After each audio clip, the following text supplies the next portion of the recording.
The money was great, partying was good, had nice cars. From the outside, everyone's looking at, wow, this guy's quite successful, got a bit of money.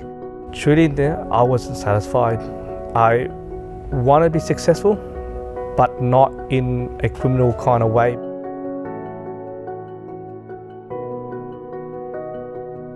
So I grew up in Vietnam. We came over here in the early 80s. I was 4 years old then. My parents came here with no money, so they had to work a lot to support me and my sister and trying to bring us up educated and giving us a better life. I was an 8th grade student, but I was picked on a lot because of my size. It got to a point where I started carrying knives to school because I was just ashamed and embarrassed to tell my parents about the bullying and what's going on in my life. My parents see a bit of my grades falling, but they invest a lot of money into me as tutoring. I had chemistry, mathematics, physics, music lessons, and want me to become someone. But during the day, I will be studying, but I just don't do my homework. I don't catch up on my work, and eventually my grades start falling. As soon as I finished school, I jumped into an apprenticeship. I started working for the Australian Army as a telecommunication officer. So I was working on satellites, faxes, computer at that time. By the 4th year, I just had enough and I gave up, and I ventured out on my own. The party scene and the clubbing scene kind of got more into my attention, so I decided to start running a nightclub. I met Soki, my partner, at the club, and we just casually seeing each other. A few months down the track, we decided to settle down and have our first child together. That made me kind of wake up and starting to think of my career and where I want to be. So starting a legit business. I had a business partner with me and we opened up an aquarium. We sell fish tanks and fish to hobbyists.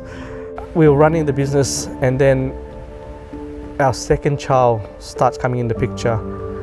I was then more motivated to expand and grow. I was putting a lot of more work hours in the day.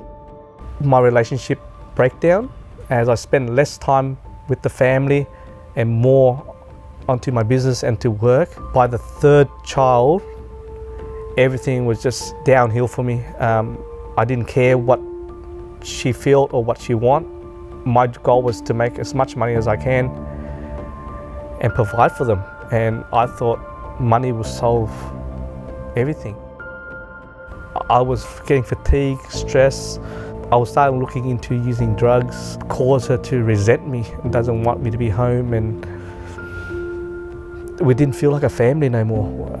We had great holidays and great personal belongings, but it's mainly for show, for people to see. But deep down, we were arguing every day.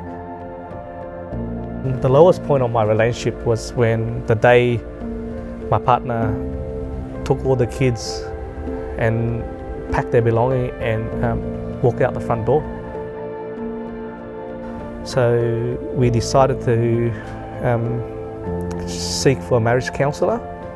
Now, we paid for one of these professional marriage counsellor retreat.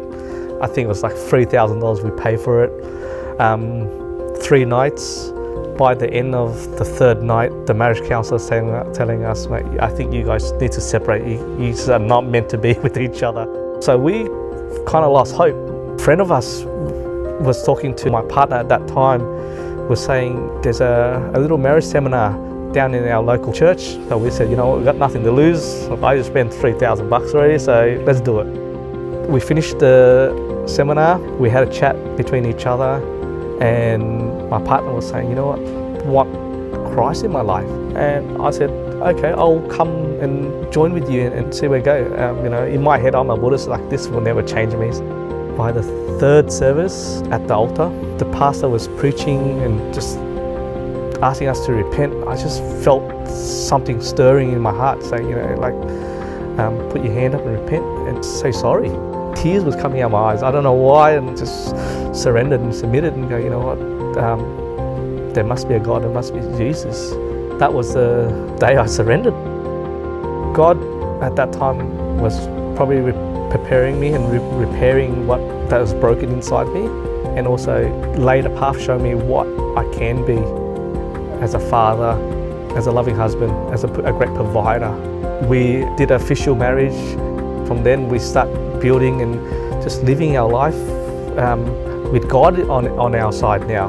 What I think God has for me is that I can give other couples that are going through a rough time that things can work, can change, not by the other person changing, but by you changing yourself.